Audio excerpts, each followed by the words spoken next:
Shalom, saudara-saudaraku yang dikasihi dan yang mengasihi Tuhan kita Yesus Kristus. Pada hari ini kita akan bersama-sama dalam pemberitaan dan perenungan firman Tuhan berdasarkan 2 Korintus pasal yang ke-12 ayat 11 sampai 21 dengan perikop kekhawatiran Paulus. Sebelum kita bersama dalam pemberitaan dan perenungan firman Tuhan, mari kita berdoa. Ya Bapa kami yang bertahta dalam kerajaan surga, dalam nama Tuhan Yesus Juru Selamat kami. Saat ini kami siap untuk menyampaikan, mendengar, dan belajar dari firman Tuhan. Biarlah Roh Kudus yang mengurapi, memimpin, menyertai, baik melalui hamba-Mu yang menyampaikan, dan seluruh sidang jemaat yang menyaksikan. Agar pemberitaan firman ini dapat berjalan sesuai dengan kehendak Tuhan. Dalam nama Tuhan Yesus Juru Selamat, kami berdoa. Amin. Saudara-saudara yang dikasihi dan yang mengasihi Tuhan kita Yesus Kristus, menjadi seorang pemimpin jemaat atau pelayan yang baik, tentu tidak cukup hanya karena pengetahuan yang banyak, pengalaman yang banyak, tetapi juga sangat dibutuhkan jiwa yang tulus dan murni, yang mengasihi dan yang sangat peduli atau bertanggung jawab terhadap kehidupan iman jemaat atau orang-orang yang dipimpinnya di dalam Tuhan. Sekalipun untuk itu dia harus banyak berkorban, berjerih lelah, atau harus banyak memberikan korban diri, pikiran, tenaga, dan sebagainya. Tetapi seorang pelayan atau pemimpin rohani yang baik, yang bertanggung jawab, akan rela melakukan semuanya demi untuk menaikkan tugas panggilan pelayanannya di dalam Tuhan. Saudara, itulah gambaran umum yang barangkali dapat kita lihat melalui perikop hari ini tentang Rasul Paulus dalam pelayanannya di tengah-tengah jemaat, khususnya bagi jemaat di Korintus. Yang karena kasih dan rasa tanggung jawab yang besar terhadap jemaatnya di Korintus, ia sangat mengkhawatirkan mereka dan berusaha membenahi atau membetulkan apa yang kurang baik yang terjadi di tengah-tengah jemaatnya tersebut.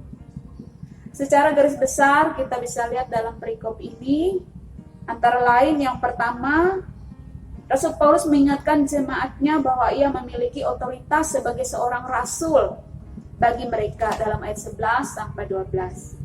Kemudian yang kedua, Rasul Paulus menyampaikan bahwa sekalipun sebagai seorang rasul, ia punya hak dan jemaatnya punya beban material terhadap dia, namun dia bersedia berkorban hak tersebut dan tidak akan menjadi beban bagi mereka. Bahkan justru dia rela berkorban untuk mereka dalam ayat 13 sampai 19.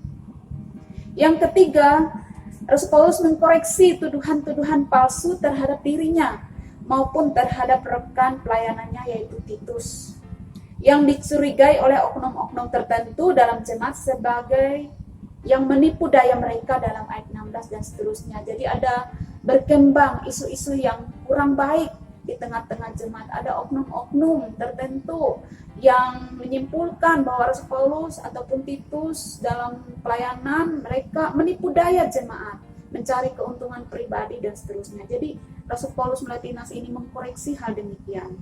Yang keempat, ia mengkhawatirkan ancaman yang muncul dalam jemaat, antara lain melalui perselisihan, iri hati, amarah, dan lain-lain dalam ayat 20. Dan yang kelima, juga dia khawatir dan berduka cita terhadap orang-orang yang tidak bertobat dari kecemaran, percabulan, dan seterusnya dalam ayat 21. Saudara yang dikasihi dan yang mengasihi Tuhan kita Yesus Kristus, apa yang dapat kita lihat dan pelajari dari perikop atau kisah melalui Rasul Paulus hari ini, tidak lain dan tidak bukan kita melihat suatu jiwa besar yang mulia, yang peduli dan mengasihi, dan dengan sepenuh hati dari seorang pelayan Tuhan, seorang pemimpin jemaat yang luar biasa terhadap jemaatnya.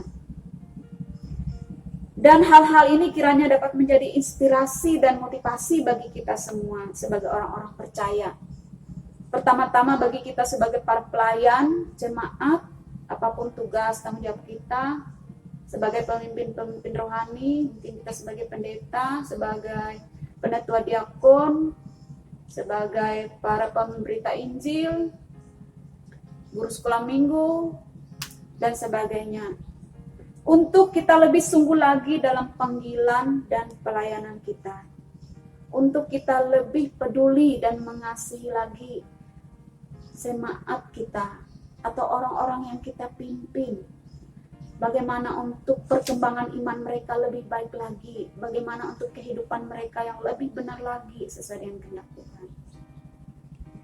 Kemudian yang kedua, hal ini kiranya juga boleh menjadi suatu motivasi dan inspirasi bagi kita sebagai orang-orang yang dipimpin sebagai bagian dari jemaat Tuhan.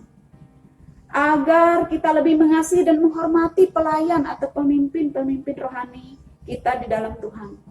Terutama mereka yang lebih sungguh dalam menunaikan tugas panggilan atau pelayanannya di dalam Tuhan.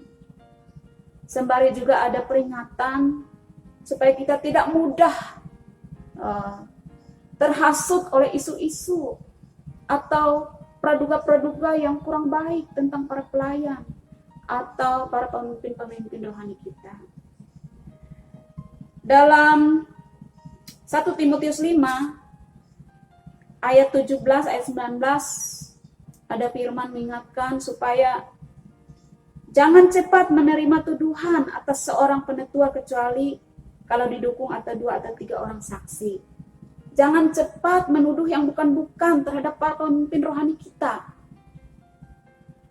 Bahkan ada firman Tuhan mengatakan supaya kita menghormati mereka 2 kali lipat.